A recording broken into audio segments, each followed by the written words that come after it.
목 근육이 뻣뻣해서 움직이지 않을 때가 있습니다.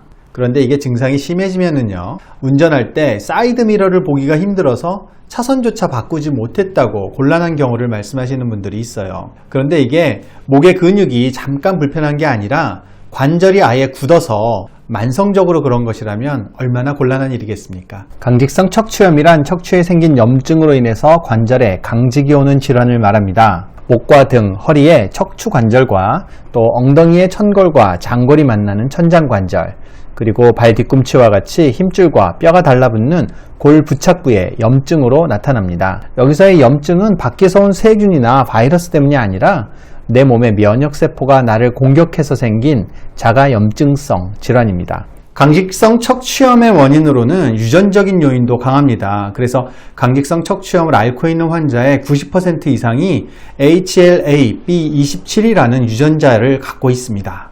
하지만 그 이외에도 육체적인 피로나 정신적인 스트레스, 또 운동 부족이나 아니면 과도한 운동, 또 비만 등도 연관이 있고요. 또 잦은 감염이나 외상이 있었던 사람들도 강직성 척추염이 나타나기 쉽습니다. 증상은 주로 10대에서 40대 비교적 젊은 남성에서 많이 나타납니다. 초기에는 아침에 일어나면 양쪽 관절이 뻣뻣한 증상이 주가 되는데요. 이 증상이 진행하게 되면 척추 관절의 지속적인 통증으로 발전하게 됩니다. 관절의 염증이 심해지면 이게 붓고 아프다가 그 다음에 지방질로 변화가 되고 결국에는 관절이 아예 뼈로 변형이 됩니다. 전신적인 증상으로는 눈의 염증이 심해질 수가 있고요. 심장과 폐의 기능이 약해질 수가 있고 소화관에 이상이 생겨서 잦은 설사가 발생한다거나 피부에 건선까지도 발생할 수가 있습니다. 강직성 척추염은 비교적 소염제가 잘 듣는 특징이 있습니다. 하지만 강직된 부위를 직접적으로 풀어주고 또 자가면역 반응이 생기는 근본적인 원인을 교정하는 적극적인 한방치료도 중요합니다. 봉약침은 강직성 척추염과 같은 자가면역 질환에 효과적인 것으로 잘 알려져 있습니다. 적절한 봉약침 치료는 염증 자체를 줄여줄 수도 있고요. 또 인체의 면역 반응을 조절해주는 역할을 합니다. 침 치료는 근육을 이완시켜주고 굳어진 힘줄과 인대를 회복시켜줄 수가 있습니다. 거기에다가 스트레스를 줄여주는 효과가 있기 때문에 예민한 사람들의 자율신경을 안정시키는 데 도움이 됩니다. 추나 치료는 근육과 관절을 움직여서 관절의 가동성을 확보해 줄 수가 있고요. 궁극적으로는 자세 교정에 효과적일 수 있습니다. 한약 치료로는 기본적인 근육과 인대를 강화하기 위해서 신장을 보강하는 숙지황이나 또 관절을 강화하는 두충과 같은 약재를 사용합니다. 질환의 원인이 유전적인 요인도 중요하다고 했지만 그와 더불어서 이 질환을 유발케 만드는 체질적인 요인도 중요합니다. 체질에 따라 신장을 강화시킨다거나 아니면 심신을 안정시키는 것, 또 그리고 몸 안에 생기는 노폐물인 담음을 없애주는 한약 치료를 병행하시는 것이 좋습니다. 제일 중요한 것은 강직이 되지 않도록 몸을 자주 스트레칭 해주는 것이 좋습니다. 특히 아침에 일어나자마자 강직이 심하기 때문에 이불 속에서 꼼지락거리면서 손과 발을 풀어주고 척추를 돌려주시는 것이 좋습니다.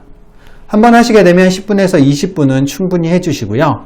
그 다음에는 엎드린 자세에서 목과 허리를 쭉 펴주는 동작을 빼먹지 않도록 하는 것이 좋습니다. 유산소 운동이 중요합니다. 강직성 척추염이 오게 되면 흉곽이 조여들면서 심폐기능이 약해질 수 있기 때문입니다. 하루 20분에서 30분은 빠르게 걷기라든가 달리기를 함으로써 심폐운동을 해주시는 것이 좋습니다. 하지만 유산소 운동이든 근력 운동이든 관절에 무리가 갈 정도로 해서 아프게 되면 즉시 시행을 중지하시는 것도 좋습니다. 유산소 운동이나 근력 운동이 너무 심하게 되면 관절에 무리가 될 수가 있습니다. 부드럽게 통증이 없는 정도에서 시행하셔야 합니다. 수영은 자세도 바로잡을 수가 있고 심폐운동도 되고 또 부상의 위험도 적기 때문에 강직성 척추염에는 최고의 운동입니다. 코로나가 끝나고 나면 수영장도 열심히 다녀서 운동하시면 좋겠습니다. 강직성 척추염이 오래되면 몸의 배열이 어깨가 굽어진 상태로 어정쩡한 자세로 굳어지기가 쉽습니다. 예방을 위해서는 평소에 바른 자세를 하는 것이 중요합니다. 앉아 있거나 서 있을 때는 중력의 수직으로 있는 것이 중요합니다. 귀와 어깨 관절, 고관절이 일자가 된 상태에서 경추, 요추 등의 척추 관절은 부드러운 S자곡선이 되는 것이 중요합니다. 누워서 잘 때 푹신한 침대에서 자게 되면 고개가 들리고 엉덩이가 내려갈 수가 있습니다. 그래서 딱딱한 매트에서 주무시는 것이 좋습니다. 목을 받쳐줄 수 있는 경추 베개를 하면 경추의 부드러운 곡선을 유지하는 데 도움이 됩니다. 강직성 척추염은 빨리 진단을 받고 적절한 치료와 운동법을 시행하게 되면 잘 치료되는 질환입니다. 만성적인 질환이라고 너무 실망하거나 아니면 너무 소홀히 하지 마시고 적극적인 치료 받으셔서 건강을 잘 회복하시길 바랍니다.